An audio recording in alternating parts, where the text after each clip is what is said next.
ദൈവത്തിൻ്റെ അതിപരിശുദ്ധമായ നാമം വാഴ്ത്തപ്പെടുമാറാകട്ടെ. കർത്താവിൻ്റെ തിരുവചനം ശ്രദ്ധിക്കാൻ വന്നിരിക്കുന്ന നിങ്ങളെ എല്ലാവരെയും ദൈവമായ കർത്താവ് ധാരാളമായിട്ട് അനുഗ്രഹിക്കുമാറാകട്ടെ. ഭൂകമ്പങ്ങളെക്കുറിച്ചാണ് ഞാനിന്ന് നിങ്ങളോട് പറയുവാനായിട്ട് ആഗ്രഹിക്കുന്നത്. ഭയപ്പെടേണ്ട. ഭൂകമ്പം വേദനാജനകമായ കാര്യങ്ങളാണ് ഉണ്ടാക്കുന്നത്, നമ്മളെ ഭയപ്പെടുത്തുകയാണ് ഉണ്ടാക്കുന്നത്. എന്നാൽ ഭൂകമ്പത്തിലൂടെ അനവധി പാഠങ്ങൾ എനിക്ക് നിങ്ങൾക്കും പഠിക്കുവാനായിട്ട് കഴിയും. ദൈവിക സന്ദേശങ്ങൾ എനിക്ക് നിങ്ങൾക്കും പ്രാപിക്കുവാനായിട്ട് കഴിയും. പാവപ്പെട്ട ചില സഹോദരിമാർക്ക് വേണ്ടി ജെറുസലേമിൽ നടന്ന ഒരു ഭൂകമ്പത്തെക്കുറിച്ച് പ്രാരംഭമായിട്ട് ഞാൻ ഓർപ്പിക്കാം. വാഴ്ത്തപ്പെട്ടവനായ യേശു കർത്താവിൻ്റെ ക്രൂശീകരണം കഴിഞ്ഞു. അരിമത്യക്കാരനായ യോസഫിൻ്റെ കല്ലറയിലാണ് യേശു കർത്താവിൻ്റെ മൃദുശരീരം അടക്കം ചെയ്തത്. എന്നാൽ യേശു മരണത്തിനു ശേഷം 3-ാം നാൾ ഉയർത്തെഴുന്നേൽക്കുമെന്ന് തൻ്റെ ക്രൂശ് മരണത്തിന് മുൻപേ വളരെ വ്യക്തമായി കൃത്യമായി പ്രസ്താവിച്ചതുകൊണ്ട് ജൂതമത നേതാക്കന്മാർക്ക് അതൊരു അങ്കലാപ്പായി. കാരണം യേശുവിൻ്റെ പല പ്രവചനങ്ങളും നിറവേറിയിട്ടുണ്ട്, അതിനെ അവർക്ക് നിഷേധിക്കുവാനായിട്ട് കഴിഞ്ഞിട്ടില്ല.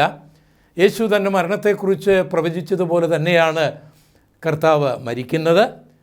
ഇപ്പോൾ കർത്താവ് ഉയർക്കുമെന്നുള്ള കർത്താവ് പറഞ്ഞ പ്രവചനങ്ങളും അവരുടെ മനോമുഖരങ്ങളിൽ ഉണ്ട്. അതുകൊണ്ട് യേശു ഉയർക്കാതിരിക്കേണ്ടതിനും കല്ലറ മുദ്ര വെക്കേണ്ടതിനും റോമൻ ഗവർണറായ പീലാത്തോസിനെ ഈ മതനേതാക്കന്മാർ സമീപിച്ചിട്ട് ഇങ്ങനെ പറഞ്ഞു, യേശു പറഞ്ഞിട്ടുണ്ട് താൻ ഉയർത്തെഴുന്നേൽക്കും എന്ന്. ഒരുപക്ഷെ ശിഷ്യന്മാർ ചെന്ന് യേശുവിൻ്റെ മറുശരീരം മോഷ്ടിച്ചു മാറ്റിയിട്ട് ഉയർത്തെഴുന്നേറ്റു എന്നൊക്കെ പറയുവാൻ സാധ്യതയുള്ളതുകൊണ്ട് അങ്ങ് ഒരു ഉപകാരം ചെയ്യണം, ആ കല്ലറ ഒന്ന് മുദ്ര ചെയ്യണം. മാത്രമല്ല പട്ടാളക്കാരെ അവിടെ കാവൽ നിർത്തണം, ആരെയും അവിടെ അടുപ്പിക്കുവാനായിട്ട് അനുവദിക്കരുത്. ഗവർണർ പീലാത്തോസ് മനസ്സോടുകൂടി വിചിത്രമായ ഈ മത നേതാക്കന്മാരുടെ അപേക്ഷ കേട്ടിട്ട് തൻ്റെ ഔദ്യോഗിക ജീവിതത്തിൽ ആദ്യമായിട്ട് ഒരു കല്ലറ കാക്കേണ്ടതിന് റോമൻ പട്ടാളക്കാരെ നിയോഗിക്കുകയും ആ കല്ലറ ആരും തുറക്കാതിരിക്കേണ്ടതിന് അവിടെ റോമൻ മുദ്ര കുത്തിക്കുകയുമാണ് ചെയ്തത്. ആ കാലങ്ങളിൽ റോമൻ മുദ്ര അനധികൃതമായിട്ട് പൊട്ടിക്കുകയാണെങ്കിൽ അവർക്ക് വധശിക്ഷയാണ് ഉള്ളത്. അങ്ങനെ ആരും കാണാതെ പൊട്ടിക്കാതിരിക്കേണ്ടതിന് അവിടെ പട്ടാളക്കാരെ കാവൽ നിർത്തിയിരിക്കുകയാണ്. ഈ സന്ദർഭത്തിൽ യേശുവിൻ്റെ മരണത്തെക്കുറിച്ച് പല ചിന്തകൾ ജനങ്ങളുടെ മധ്യത്തിലുണ്ടായി, ശിഷ്യന്മാരുടെ മധ്യത്തിലുണ്ടായി. അവരിൽ ചിലർ ഇങ്ങനെ പറഞ്ഞു, നാം ഇങ്ങനൊന്നുമല്ല പ്രതീക്ഷിച്ചത്. മരിച്ചവരെ ഉയർപ്പിച്ച, ഊമരെ സംസാരിപ്പിച്ച്, ചെകിടരെ കേൾപ്പിച്ച, കാറ്റും കടലിനെയും ഒക്കെ ശാന്തമാക്കിയ കർത്താവ് ഈ ദുഷ്ടന്മാരെയെല്ലാം നിഗ്രഹിച്ച് തൻ്റെ രാജ്യം ഇവിടെ സ്ഥാപിക്കുമെന്നാണ് നമ്മൾ കണക്ക് കൂട്ടിയത്. പക്ഷേ നമ്മുടെ കണക്കുകൂട്ടൽ പോലെയൊന്നും ആയിരുന്നില്ലല്ലോ എന്ന് പറഞ്ഞു ചിലരൊക്കെ എമോസിലേക്ക് മടങ്ങിപ്പോയി, ക്രിസ്തുവിൻ്റെ ശിഷ്യന്മാരിൽ ചിലർ. എന്നാൽ യേശുവിനെ അനുഗമിച്ച ചില സഹോദരിമാർ, പ്രത്യേകിച്ച് മഗ്ദലന മറിയം, അവളൊരു മാനസിക രോഗിയായിരുന്നു. ഭൂതബാധയാൽ അലഞ്ഞു തിരിഞ്ഞ് നടന്ന ഒരു സ്ത്രീയായിരുന്നു അവൾ. അവളെ ആരും സ്നേഹിച്ചിരുന്നില്ല, ആരും അവളെ കൈക്കൊണ്ടിരുന്നില്ല. പക്ഷേ യേശു അവളിലുള്ള ഭൂതത്തെ ശാസിച്ച് അവൾക്ക് സുബോധം മടക്കിക്കൊടുത്ത് അവൾക്കൊരു ജീവിതം കൊടുത്തു. അതുപോലെ മറ്റ് ചില സ്ത്രീകൾ, അവർക്ക് യേശുവിനോട് ആഴമേറിയ സ്നേഹമുണ്ടായിരുന്നു. അവരുടെ മനസ്സ് വേദനപ്പെട്ടുകൊണ്ടിരുന്നു. ജൂതന്മാർ അവരുടെ പ്രിയപ്പെട്ടവർ മരിച്ചു കഴിഞ്ഞാൽ ആ കല്ലറയ്ക്കൽ പോയി പ്രാർത്ഥിക്കുകയോ അവരുടെ ആത്മശാന്തിക്ക് വേണ്ടി ഏതെങ്കിലും കർമ്മങ്ങൾ ചെയ്യുകയോ ചെയ്യുന്നവരായിരുന്നില്ല. ജൂതന്മാരുടെ പുരോഹിതന്മാർ ശവസംസ്കാര ശുശ്രൂഷ നടത്താറില്ല. അവരുടെ ദേവാലയത്തിൽ മൃതശരീരം പ്രവേശിപ്പിക്കാറുമില്ല. എങ്കിലും മൃതശരീരത്തോട് അവർക്ക് വലിയ ആദരവുണ്ടായിരുന്നു. അത് ചീഞ്ഞു നാറാതിരിക്കാനായിട്ട് അവർ മമ്മിഫൈ ചെയ്യും. പ്രത്യേക ഗുഹയിലോ കല്ലറയിലോ കൊണ്ടുപോയി വെക്കും. ആ കല്ലറയിൽ അകത്ത് കയറാനും അവിടെ ശുശ്രൂഷിക്കുവാനുമൊക്കെയുള്ള, അവിടെ സുഗന്ധദ്രവ്യങ്ങളൊക്കെ ഇടുവാനുമൊക്കെയുള്ള സ്പേസ് ഉണ്ടാകും. ധനികരാണെങ്കിൽ അവരുടെ കല്ലറകൾ അങ്ങനെയാണ്. അപ്പോൾ യേശുവിൻ്റെ കല്ലറയെന്ന് പറയുന്നത് ഒരു മന്ത്രിയുടേതായിരുന്നു. അദ്ദേഹം ഒരു പാറയിൽ വെട്ടിയതാണ്. അതിനകത്താണ് മൃതശരീരം വെച്ചിരിക്കുന്നത്. 5-8 പേർക്ക് അതിനകത്ത് കയറി നിൽക്കാനുള്ള വിശാലതയുണ്ട്. ആ കല്ലറയുടെ വാതിൽ മൂടത്തക്ക നിലയിൽ ഒരു കല്ല് ഉരുട്ടി വെച്ചിട്ടുണ്ട്. അപ്പോൾ ഈ കല്ലറയ്ക്കകത്ത് കയറി യേശുവിൻ്റെ ആ മൃദുശരീരത്തിൽ ചില സുഗന്ധദ്രവ്യങ്ങളൊക്കെ പൂശണമെന്നുള്ള ആഗ്രഹം ജൂതന്മാരുടെ കൾച്ചർ അനുസരിച്ച് ഈ സഹോദരിമാർക്കും ഉണ്ടായിരുന്നു തങ്ങളുടെ ഗുരുവിൻ്റെ മൃതശരീരത്തിൽ സുഗന്ധദ്രവ്യങ്ങൾ പൂശണം. അതിനവർ അതൊക്കെ വാങ്ങിച്ച് വെച്ചിട്ട് അതുമായിട്ട് അതിരാവിലെ തന്നെ ആ കല്ലറയിലേക്ക് പോകുകയാണ്. അപ്പോൾ അവർക്കറിയാം അവിടെ റോമൻ പട്ടാളക്കാർ ഉണ്ട് എന്ന്. അവർക്കറിയാം അവിടെ കല്ലുണ്ടെന്നും അവിടെ റോമൻ മുദ്രയുണ്ടെന്നും ഒക്കെ അവർക്കറിയാം. അവിടെ ചെല്ലുന്നത് അപകടമാണെന്ന് അവർക്കറിയാം. ആ മുദ്ര പൊട്ടിച്ചാൽ വധശിക്ഷ ലഭിക്കുമെന്ന് അവർക്കറിയാം. ഇതെല്ലാം അവർക്കറിയാമായിരുന്നെങ്കിലും അവരുടെ ഉള്ളിലുണ്ടായിരുന്ന യേശുവിനോടുള്ള സ്നേഹം നിമിത്തം അവർ ആ കല്ലറയുടെ അടുക്കിലേക്ക് ഇരുട്ട് ഭയപ്പെടാതെ, ഒരു ശ്മശാന ഭൂമി ഭയപ്പെടാതെ, അവിടെ നിൽക്കുന്ന ഇറ്റാലിയൻ പട്ടാളക്കാരെ ഭയപ്പെടാതെ, യേശുവിനെ ക്രൂശിച്ച റോമാക്കാരുടെ മുദ്ര ഭയപ്പെടാതെ ആ സഹോദരിമാർ നടന്നു നീങ്ങുകയാണ്. ഇവർക്ക് യേശുവിനോടുള്ള സ്നേഹം വിലയിരുത്തിയാൽ അത് ആഴമേറിയ ഒരു അഗാപ്പെ സ്നേഹമായിരുന്നു.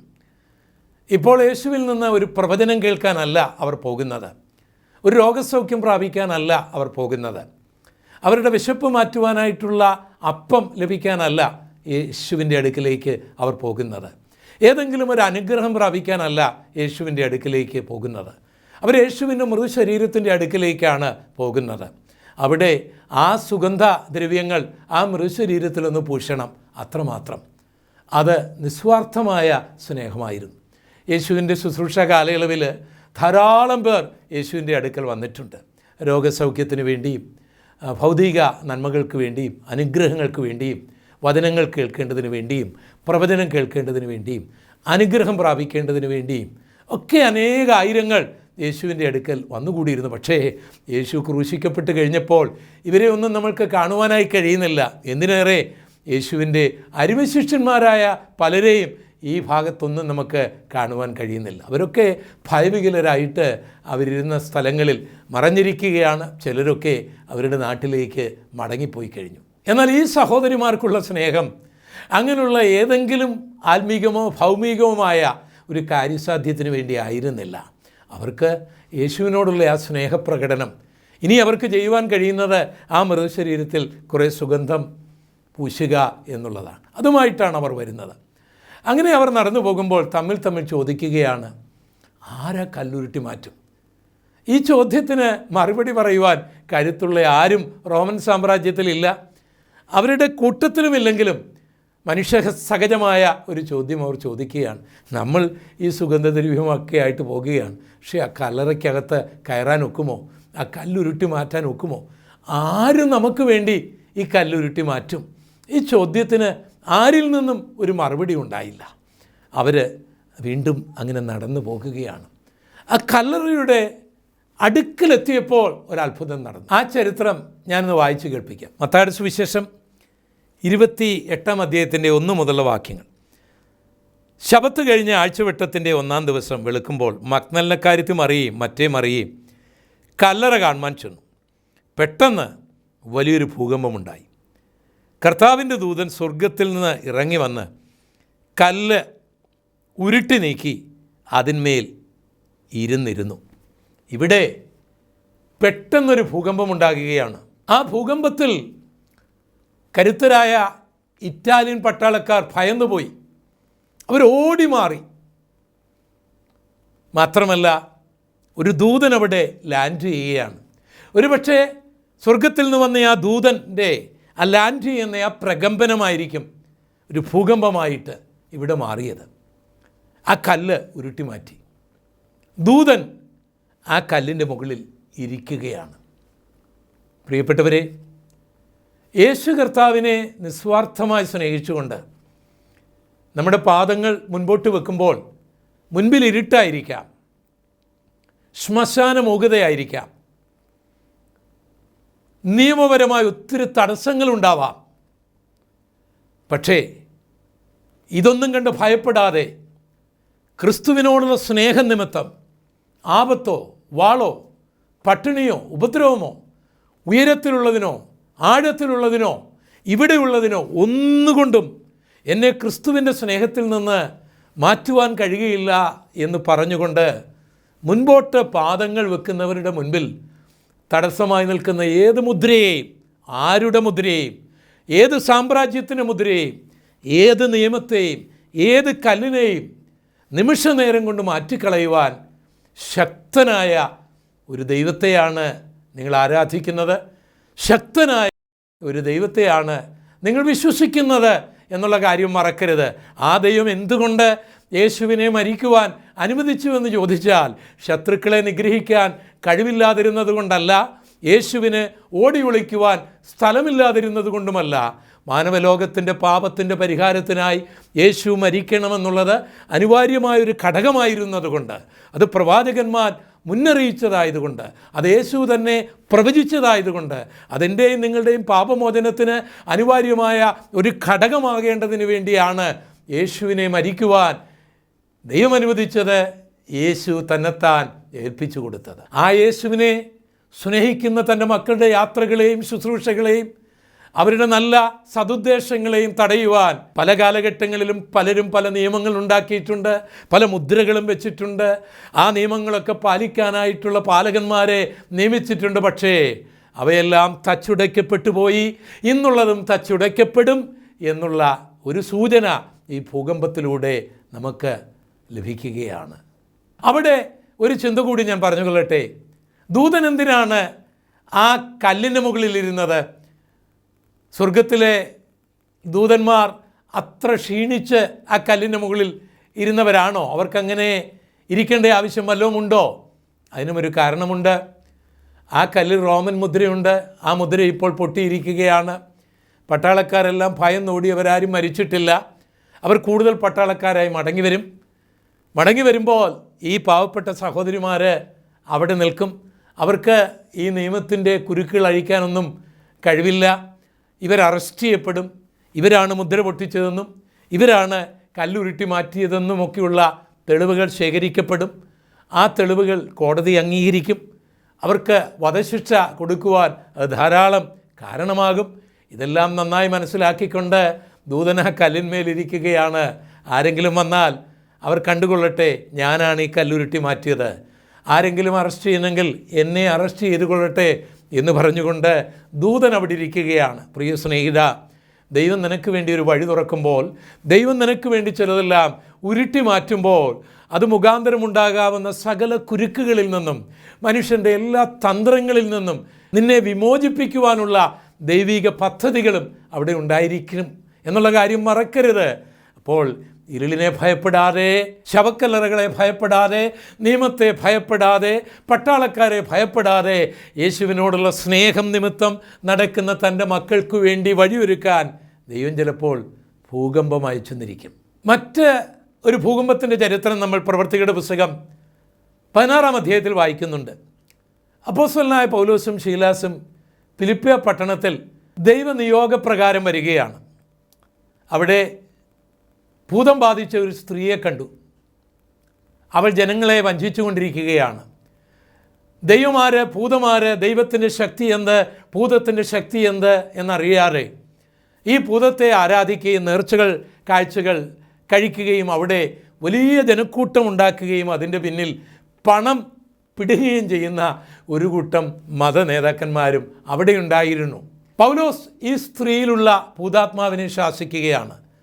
അവളുടെ പ്രവചനങ്ങളും അവളുടെ അത്ഭുതങ്ങളും ഈ ഭൂതത്തിൻ്റെ ശക്തിയിലൂടെയാണ് അവൾ ചെയ്തുകൊണ്ടിരുന്നത്. അത് മുഖാന്തരമാണ് ജനങ്ങൾ അവിടെ ഓടിക്കൂടിക്കൊണ്ടിരുന്നതാണ്. അവളെ ഉപയോഗിച്ചുകൊണ്ട് വളരെ പണമുണ്ടാക്കി ഒരു തീർത്ഥാടന കേന്ദ്രം തന്നെ ഉണ്ടാക്കിയ ബുദ്ധിമാന്മാരായ മതത്തെ ചൂഷണം ചെയ്ത് മുതലാക്കുന്ന ഒരു കൂട്ടം ആൾക്കാരും അതിൻ്റെ പിന്നിലുണ്ടായിരുന്നു. പക്ഷേ പൗലോസ് യേശുവിൻ്റെ നാമത്തിൽ അവളിലുള്ള ഭൂതത്തോട് വിട്ടുപോകുവാൻ കൽപ്പിച്ചപ്പോൾ ആ ഭൂതം വിട്ടുപോയി. അവൾ ശക്തിയില്ലാത്തവളായി തീർന്നു. എന്നാൽ അവിടെയുള്ള ജനങ്ങളും മത നേതാക്കന്മാരും യേശുവിൻ്റെ നാമത്തിൽ വിട്ടുപോയ ഈ ശക്തി വെറും പൈശാചികമാണ്, യേശുവാണ് വലിയവൻ, ഉന്നതൻ, ആ ശക്തിയാണ് ഏറ്റവും വലുത് എന്ന് പറഞ്ഞ് ദൈവത്തെ ആരാധിക്കേണ്ടതിന് പകരമായി തങ്ങളുടെ ദൈവത്തെ ശാസിച്ചോടിച്ച ഈ പൗലോസിനെയും ശീലാസിനെയും ആ പേര് പറഞ്ഞ് ശിക്ഷിക്കാൻ കഴിവൊന്നുമില്ലാതിരുന്നത് കൊണ്ട് വേറെ കള്ളക്കഥകൾ ഉണ്ടാക്കി നമ്മുടെ മതത്തിനെതിരായി പ്രവർത്തിക്കുന്നു, നമ്മുടെ രാജ്യത്തിനെതിരായി പ്രവർത്തിക്കുന്നു, നമ്മുടെ നിയമങ്ങളെ അട്ടിമറിക്കുന്നു, നമ്മുടെ കൾച്ചറിനെ മാറ്റിമറിക്കുന്നു എന്നൊക്കെയുള്ള കള്ളക്കഥകൾ ഇവർക്കെതിരായിട്ടുണ്ടാക്കി ഇവരെ അറസ്റ്റ് ചെയ്യുകയാണ്. അറസ്റ്റ് ചെയ്യുക മാത്രമല്ല, ക്രൂരമായിട്ട് അവരെ മർദ്ദിക്കുകയാണ്. ക്രൂരമായിട്ട് അവരെ ഉപദ്രവിക്കുകയാണ്. ആരും ചോദിക്കാനൊന്നും ഉണ്ടായിരുന്നില്ല. എന്നിട്ട് അവരെ ജയിലിൽ അടയ്ക്കുകയാണ്. ആരെയായിരുന്നു വാസ്തവത്തിൽ ജയിലിൽ അടയ്ക്കേണ്ടത്? മനുഷ്യനെ ചൂഷണം ചെയ്ത് പിശാചിനെ ഉപയോഗിച്ച് ഇത് ദൈവമാണ് എന്ന് പറഞ്ഞ് ജനങ്ങളെ വഞ്ചിച്ച് നിത്യനരകത്തിന് വേണ്ടി ജനങ്ങളെ ഒരുക്കുന്ന ഈ കുതന്ത്രന്മാരെ ആയിരുന്നു വാസ്തവത്തിൽ അറസ്റ്റ് ചെയ്യേണ്ടതും ജയിലിൽ അടയ്ക്കേണ്ടതും. പക്ഷേ ഒരു തെറ്റും ചെയ്യാതിരുന്നിട്ടും രാജ്യ നിയമങ്ങൾ ഒന്നും ലംഘിക്കാതിരുന്നിട്ടും ജനത്തിന് പരോപകാരമായ കാര്യങ്ങൾ മാത്രം ചെയ്ത ഇവരെ, ജനത്തിന് നന്മ മാത്രം ചെയ്ത ഇവരെ കള്ളക്കേസുകളിൽ കുടുക്കി ജയിലിലടച്ച് ജയിലിൻ്റെ ഉൾമുറിയിലാക്കി. അവരുടെ കൈകൾ ചങ്ങലകൾ കൊണ്ട് ബന്ധിച്ചു, അവരുടെ കാലുകൾ വലിയ തടി കിഴിച്ച് അതിനകത്തേക്ക് കയറ്റി ആപ്പ് കൊണ്ടത് മുറുക്കി ആമത്തിൽ ഇട്ടു. ഇത്ര വലിയ തെറ്റ് അവരെന്താണ് ചെയ്തത് എന്ന് ചോദിച്ചാൽ നിരത്തി വെക്കാനൊന്നുമില്ല. കുറേയധികം കള്ളക്കേസുകളും കുറേയധികം കള്ളക്കഥകളും തങ്ങളുടെ വഞ്ചനകളും തങ്ങളുടെ ദൈവത്തിൻ്റെ ശക്തിഹീനതയും അത് യേശുവിൻ്റെ നാമത്തിൽ വിട്ടുപോകും എന്നുള്ള ആ സത്യവും ആരും അറിയാതിരിക്കേണ്ടതിന് വേണ്ടി നടത്തിയ തന്ത്രങ്ങൾ. അവർക്ക് ഭക്ഷണമൊന്നും കൊടുത്തിരുന്നില്ല. അർദ്ധരാത്രിയായി നല്ല കുരുരിട്ടാണ്. ഈ പൗലോസും ശീലാസും അവിടെ പാട്ടുപാടുകയാണ് ദൈവത്തിന് വേണ്ടി. ദൈവത്തെ സ്തുതിച്ചുകൊണ്ടിരിക്കുകയാണ്. അവർക്ക് പരാതിയില്ല, അവരാരെയും ശപിക്കുന്നില്ല, അവർക്ക് ആരോടും വിരോധമില്ല, ദൈവത്തോട് കംപ്ലൈൻ്റ് ഒന്നുമില്ല. തങ്ങൾക്കിങ്ങനെ സംഭവിച്ചുവല്ലോ എന്നൊന്നും അവർ പറയുന്നില്ല. ഇതൊക്കെ കർത്താവിൻ്റെ വേലയുടെ ഒരു ഭാഗമാണ് എന്നവർ രക്ഷിക്കപ്പെട്ട കാലം മുതൽ, ശുശ്രൂഷയ്ക്ക് ഇറങ്ങിയ കാലം മുതൽ അവർക്കറിയാമായിരുന്നു. അതുകൊണ്ട് അവർ കർത്താവിനെ പാടുകയാണ്, കർത്താവിനെ സ്തുതിക്കുകയാണ്. അവർക്ക് നൃത്തം ചെയ്യുവാൻ അവരുടെ കാലുകൾക്ക് സാധ്യമല്ല, അത് ആമത്തിലാണ്. കൈയടിക്കാൻ അവരുടെ കൈകൾക്ക് സാധ്യമല്ല, അത് ചങ്ങലയിലാണ്. ശരീരം മുഴുവൻ പൊട്ടിക്കേറിയിരിക്കുകയാണ്. എന്നാൽ അവരുടെ നാവ് ബന്ധിക്കപ്പെട്ടിട്ടില്ല. ആ നാവ് കൊണ്ട് ആ അർദ്ധരാത്രിയിലും അവർ ദൈവത്തെ സ്തുതിക്കുകയാണ്, ദൈവത്തെ മഹത്വപ്പെടുത്തുകയാണ്. അങ്ങനെ അവർ പാടി ദൈവത്തെ സ്തുതിച്ചു കൊണ്ടിരുന്നപ്പോൾ ഒരു അത്ഭുതം നടക്കുകയാണ്. ഒരു ഭൂകമ്പം അവിടെ ഉണ്ടാകുകയാണ്. ആ ഭാഗം ഞാനൊന്ന് വായിക്കാം. പ്രവൃത്തികളുടെ പുസ്തകം 16-ാം അധ്യായത്തിൻ്റെ 25ഉം 26ഉം വാക്യങ്ങൾ. അർദ്ധരാത്രിക്ക് പൗലോസും ശീലാസും പ്രാർത്ഥിച്ച് ദൈവത്തെ പാടി സ്തുതിച്ചു. തടവുകാർ ശ്രദ്ധിച്ചു കൊണ്ടിരുന്നു. പെട്ടെന്ന് വലിയൊരു ഭൂകമ്പമുണ്ടായി. കാരാഗൃഹത്തിൻ്റെ അടിസ്ഥാനം കുലുങ്ങി, വാതിലുകളൊക്കെ തുറന്നുപോയി, എല്ലാവരുടെയും ചങ്ങല അഴിഞ്ഞ് വീണു. ഇവിടെ ഒരു അത്ഭുതം നടക്കുകയാണ്. ആ ഭൂകമ്പം ആരെയും കൊന്നില്ല, ജയിലിൻ്റെ മേൽക്കൂര ഇടിഞ്ഞു വീണില്ല, പക്ഷേ അതിൻ്റെ അടിസ്ഥാനം കുലുങ്ങി, വാതിലുകളെല്ലാം തുറന്നു, കുറ്റവാളികളുടെ കയ്യിലെ ചങ്ങലകളെല്ലാം പൊട്ടിമാറി. കാരാഗൃഹ പ്രമാണി ജയിൽ സൂപ്രണ്ട് ഞെട്ടി ഉണർന്നു. അയാൾ നോക്കുമ്പോൾ കാണുന്നത് ജയിലിലെ വാതിലുകളെല്ലാം തുറന്നിരിക്കുന്നു. ആ കാലങ്ങളിൽ ഒരു ജയിൽ പുള്ളി ജയിൽ ചാടിയാൽ, ജയിലിൽ നിന്ന് രക്ഷപ്പെട്ടാൽ അതിന് പകരമായിട്ട് ആ ജയിൽ സൂപ്രണ്ടിന് വധശിക്ഷ കൊടുക്കുന്ന കാലമാണ്. അപ്പോൾ ജയിൽ പുള്ളികളെല്ലാം രക്ഷപ്പെട്ട് കാണും എന്ന് മനസ്സിലാക്കി ജയിൽ സൂപ്രണ്ട് തന്നെത്താൻ കൊല്ലേണ്ടതിന് വേണ്ടി വാൾ ഊരിയെടുക്കുന്നത് പൗലോസ് കാണുകയാണ്. പൗലോസ് വിളിച്ചു പറയുകയാണ്, നീ ഒരു ദോഷവും ചെയ്യരുത്, ഞങ്ങളെല്ലാവരും ഇവിടെയുണ്ട്. അതുവരെയും തെറി പറഞ്ഞുകൊണ്ടിരുന്ന കള്ളന്മാർ, ചതിയന്മാർ, വഞ്ചകന്മാർ, മതദ്രോഹികൾ, രാജ്യദ്രോഹികൾ എന്നൊക്കെ പറഞ്ഞ് ആക്രോശിച്ചു കൊണ്ടിരുന്ന ഈ ജയിൽ സൂപ്രണ്ട് ഈ അപ്പോസ്തലന്മാരെ വിളിക്കുകയാണ്, യജമാനന്മാരെ, രക്ഷ പ്രാപിപ്പാൻ ഞാൻ എന്ത് ചെയ്യണം? അപ്പോൾ പൗലോസ് പറഞ്ഞു, നീ അധികമൊന്നും ചെയ്യണ്ട, കർത്താവായ യേശുവിൽ വിശ്വസിക്കുക, എന്നാൽ നീ നിൻ്റെ കുടുംബവും രക്ഷ പ്രാപിക്കും. ആ ജയിൽ സൂപ്രണ്ട് യേശുവിനെ രക്ഷകനായി സ്വീകരിക്കുകയാണ്. തൻ്റെ കുടുംബാംഗങ്ങൾ യേശുവിനെ രക്ഷകനായി സ്വീകരിക്കുകയാണ്. അവർ കുടുംബമായി സ്നാനപ്പെടുകയാണ്.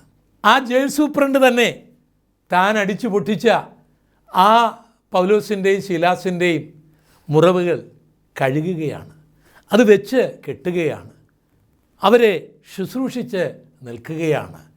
ഇതൊക്കെ നടക്കുവാൻ കാരണം അവിടെ ദൈവം അയച്ച ഒരു ഭൂകമ്പം ആണ്. പ്രിയമുള്ള ദൈവത്തിൻ്റെ അഭിഷിക്തന്മാരെ, കർത്താവിന് വേണ്ടി പ്രവർത്തിക്കുമ്പോൾ, ജീവനുള്ള ദൈവത്തിന് വേണ്ടി പ്രവർത്തിക്കുമ്പോൾ, നിങ്ങൾ പ്രാർത്ഥിക്കുമ്പോൾ, നിങ്ങൾ ശാസിക്കുമ്പോൾ ചില അന്ധകാരത്തിൻ്റെ ശക്തികൾ വിട്ടുപോകും, അതിൻ്റെ ശക്തി കെട്ടടങ്ങും. ഈ സത്യം അവർക്കറിയാം. അത് ജനത്തോട് പറയാൻ അവർക്ക് കഴിയുകയില്ല. അത് ലജ്ജാകരമായ ഒരു കാര്യമാണ്. അവരുടെ ദൈവത്തിൻ്റെ ശക്തിയില്ലായ്മ വെളിപ്പെടുത്തേണ്ടി വരും. അതിന് പകരമായി നിനക്കെതിരായി കള്ളക്കേസുകളും ആവശ്യമില്ലാത്ത കഥകളുമൊക്കെ ഉണ്ടാക്കി ജയിലിലടച്ചെന്നിരിക്കും. ഭയപ്പെടരുത്, പ്രാർത്ഥിച്ചാൽ മതി. ദൈവത്തിന് ആർക്കും തടയുവാൻ കഴിയാത്തൊരത്ഭുതം നിങ്ങൾക്ക് വേണ്ടി പ്രവർത്തിക്കാൻ കഴിയും. കഴിഞ്ഞ 2000 വർഷങ്ങളായിട്ട് ദൈവം അത് ചെയ്തിട്ടുണ്ട്. പല ഭരണകർത്താക്കൾ, പല സേനാധിപന്മാർ, മതനേതാക്കന്മാർ, ചക്രവർത്തിമാർ അവരുടെ നിയമം കൊണ്ടും അവരുടെ ആയുധം കൊണ്ടും സത്യസുവിശേഷത്തെയും സുവിശേഷകരെയും അറസ്റ്റ് ചെയ്തിട്ടുണ്ട്, ജയിലിലടച്ചിട്ടുണ്ട്, പല നീചമായ കാര്യങ്ങൾ ചെയ്തിട്ടുണ്ട്, കള്ളക്കേസുകളിൽ കുടുക്കിയിട്ടുണ്ട്. ഇന്നും അത് നമുക്ക് കാണുവാൻ കഴിയും. നിരാശപ്പെടരുത്. ഇതൊക്കെ സംഭവിച്ചു എന്നിരിക്കാം. ആ സന്ദർഭങ്ങളിലും കർത്താവിന് വേണ്ടി പാട്ടുപാടാൻ കഴിഞ്ഞാൽ, കർത്താവിനെ ആരാധിക്കാൻ തയ്യാറായാൽ, നിങ്ങൾ കിടക്കുന്ന ആ ജയിലിനകത്തുനിന്ന് ചില ജീവിതങ്ങളെ കർത്താവിന് വേണ്ടി നേടാനായിട്ട് കഴിയും. ചില സ്നാനത്തിലേക്ക് നയിക്കാനായിട്ട് കഴിയും. അതിനു വേണ്ടുന്ന അത്ഭുതത്തിൻ്റെ കാര്യങ്ങളൊക്കെ ദൈവമായ കർത്താവ് ചെയ്യുക തന്നെ ചെയ്യും. എസെക്കിയേൽ പ്രവാചകൻ്റെ പുസ്തകം 38-ാം അധ്യായം നമ്മൾ പഠിക്കുകയാണെങ്കിൽ, ഇന്നേക്ക് 2600 വർഷങ്ങൾക്ക് മുൻപ് ഒരു പ്രവചനം അവിടെ രേഖപ്പെടുത്തിയിട്ടുണ്ട്. അത് ഇസ്രയേലിന് നേരെ ഗോഗ് മാഗോഗ് അവൻ്റെ സകല സഖ്യകക്ഷികളോടുകൂടെ ഒരു യുദ്ധത്തിന് വരും എന്നുള്ളതാണ്. ആ യുദ്ധത്തിൽ റഷ്യയും ചൈനയും ഇറാനും അറബ് രാജ്യങ്ങളും എല്ലാം ചേർന്നുള്ള ഒരു യുദ്ധമായിരിക്കും ആ യുദ്ധം. ആ യുദ്ധം ഒരുപക്ഷെ യെരുശലേമിനോടുള്ള ബന്ധത്തിൽ നടക്കുവാൻ പോകുന്ന ഒരു യുദ്ധമായിരിക്കും. ഈ യുദ്ധത്തെക്കുറിച്ച് വളരെ വ്യക്തമായി, വളരെ കൃത്യമായി എസെക്കിയേൽ പ്രവചനം 38-ാം അധ്യായത്തിൽ രേഖപ്പെടുത്തിയിട്ടുണ്ട്. ആ കാലഘട്ടത്തിൽ ഇസ്രയേലിനോട് യുദ്ധം ചെയ്യാൻ വരുന്ന യുദ്ധവിമാനങ്ങൾക്ക് ഇസ്രായേലിൻ്റെ ആകാശത്തിൽ നിൽക്കുവാൻ സ്ഥലമുണ്ടായിരിക്കുകയില്ല. കാരണം അത്ര കൊച്ച ആകാശമാണ് ഇസ്രയേലിൻ്റെ ദേശത്തിന് മുകളിലുള്ള ആകാശമെന്ന് പറയുന്നത്. കടലിൽ ഇസ്രയേലിനെതിരായിട്ടുള്ള യുദ്ധക്കപ്പലുകൾ വന്ന് അണിനിരക്കും. സിറിയയുടെ മേഖലയിൽ നിന്നും, ഈജിപ്തിൻ്റെ മേഖലയിൽ നിന്നും, ജോർഡാൻ്റെ മേഖലയിൽ നിന്നും ലക്ഷക്കണക്കിന് പട്ടാളക്കാർ ഇസ്രയേലിനെ നോക്കി, ആ ദേശത്തെ നോക്കി മാർച്ച് ചെയ്യും. എല്ലാവിധ ആയുധ സന്നാഹങ്ങളും അവരോടൊപ്പം ഉണ്ടായിരിക്കും.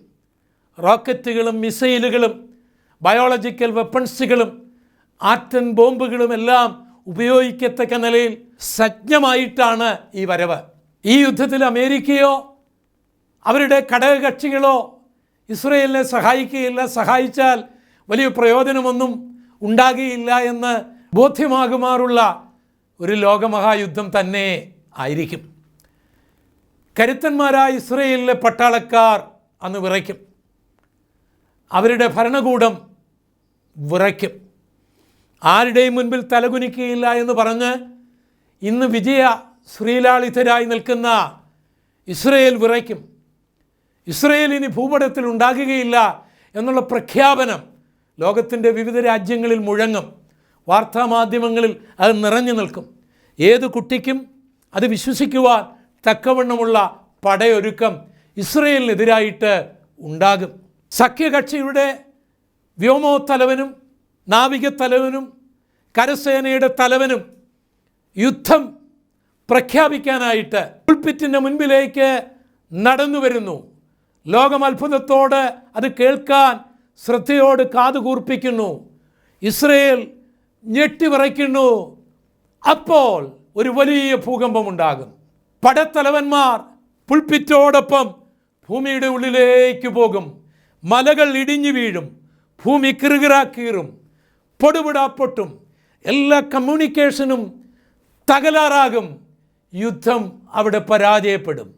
ഇത് സംബന്ധിച്ച് ബൈബിൾ പറയുന്നത് ശ്രദ്ധിക്കുക. എസെക്കിയേൽ 38-18 മുതലുള്ള വാക്യങ്ങൾ. ഇസ്രയേൽ ദേശത്തിന് വിരോധമായി ഗോഗ് വരുന്ന നാളിൽ എൻ്റെ ക്രോധം എൻ്റെ മൂക്കിൽ ജ്വലിക്കും എന്ന് യഹോവയായ കർത്താവിൻ്റെ അരുളപ്പാട്.